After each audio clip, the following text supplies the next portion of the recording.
mentioned, introduce housing, introduced universal health care. Politics came through. He pulled back. Good people, this time round, we are not pulling back.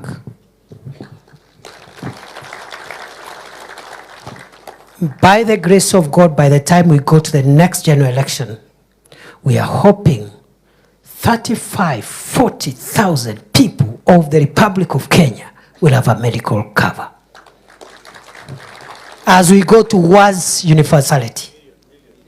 Million, sorry, please correct that. I hope watu ya magazeti hawataenda ku. You guys sometimes concentrate on the small things. 35 million to 40 million. It doesn't matter how costly it is. Please. It doesn't matter. Even if we don't win the election, President Ruto doesn't win the election, it's okay.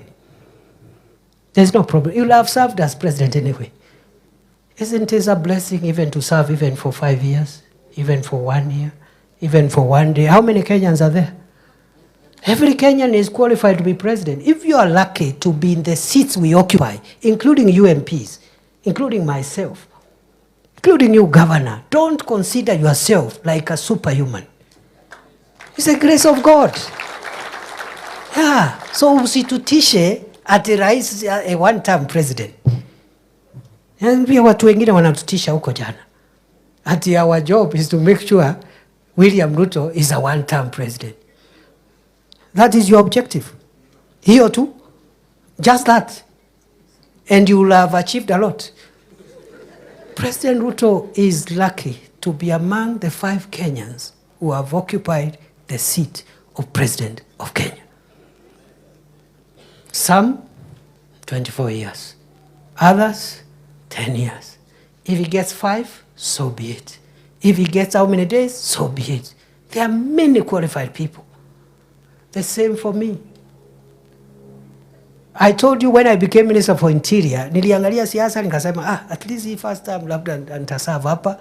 Maybe if we win a re-election, maybe the president will take me in another ministry, I don't know. But I thought perhaps I will stay for 5 years. I stayed for 2. So I had to work every day as if that is the last day in office. Yeah.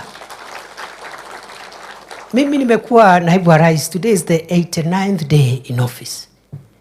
I am working as if this is it. Hakuna siku ingine ni tu. That's how I'm working, because you don't know. We live and work by the grace of God. There was somebody in this office. Today he's not here. Now he's giving us ultimatum from funerals. How he will make William Ruto a one-term president. As if that is an achievement. William Ruto's objective is not to serve for 2 terms. It is to use the time that God will give him in office to bring transformative programs in 1, 2, 3 areas and then leave so that other people can come and take Kenya forward. As his principal assistant, that is my objective too, to support him. So msikuja kututisha na one term, my friend. Mimi kwanza nimekuwa DP 89 days ni mingi. Yeah, nikitoka nitakuwa nimekuwa deputy president.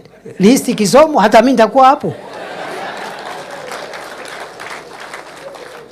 Unatishwa na mambo kidogo hapa, sijui 2027 who will be the runmate, mambo ya upuzi. Useless. Na greed, that's what greed does to leaders. Yeah. Ile nyama inakujonga ni ile iko kwa sahani. Yeah. You get something and the next thing you're there scheming, I don't know, doing what, harassing everybody. My friend, nani alikuambia hata tutakuwa ile? You don't know, so please. So sisi tuko focus. Na kama unatutisha na one time, tafuta another threat. Even one time is okay. Yeah, it's no problem. But the issue is, after that one term, what will he say? If William Ruto will say, at the end of my first term, I have moved the people insured with a health card from 9 million to 40 million, you'll be a successful Kenyan. Sindio? Yeah, so sisi tuko hapo. Then we also want to do educational reforms, because education is what runs the entire country. It's the software that runs the country. And we have issues. The CBC had some issues when we were campaigning. Many parents were saying, scrap CBC. So we had to do some adjustment, and I'm grateful to the scholars and the people who are in the Presidential Working Party. They have relooked at some of the proposals. CBC now is fairly getting steady. But we have issues with the university funding model. Many universities were almost becoming bankrupt. We came with a new model. There are some small issues in court. We are even adjusting for the September intake to take on board the suggestions that have been given. If you talk to many vice chancellors today, they will tell you this current proposal from Kenya Kwanza is more stable to the university than what we used to have before.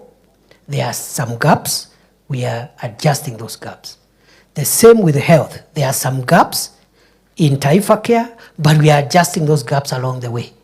And let me tell you, good people, it is better to have an imperfect health coverage for every Kenyan than no coverage at all. Sinamna hiyo? If every Kenyan has a card, maybe as insurance, maybe it is not perfect, because all human enterprises are not perfect. But that's a better conversation, how we can perfect it, than millions of our people begging alms, literally begging. And their leaders spending their entire whatever they have. Some even go into their businesses to fund medical harambes. So the reason we are focused on Taifa Care, housing, reviving these sectors, I have said, macroeconomic stability, support infrastructure. The reason is because they will transform Kenya. They will make Kenya better than we found it 2 years ago. Many more people will have bearable living conditions than they were when we took over. Even the process we suffer popularity consequences, so be it. I conclude by saying, sasa nyinyi mnatoka Tharaka Nithi. Deputy President of Kenya alizaliwa hapo. Please, I have no power to whatever you decide is within your power. Maybe elsewhere I have some power, I have some leverage, but at home I have no power. Because you are my neighbors, you are my relatives. So you decide. Nyinyi mu decide. You decide. Mimi I cannot come there now at the campaign center yangu ni Marimandi. By the time utoke hapo ufike Sigalagala, ama Lungalunga, ama sijui Kor. So nyinyi, mi naomba kwa heshima munisaidie. Mniombee jameni. Mniombee. Muombee rais. Muombee rais, and don't be cheated by anybody. What is the alternative? Kalonzo and Wajakoya?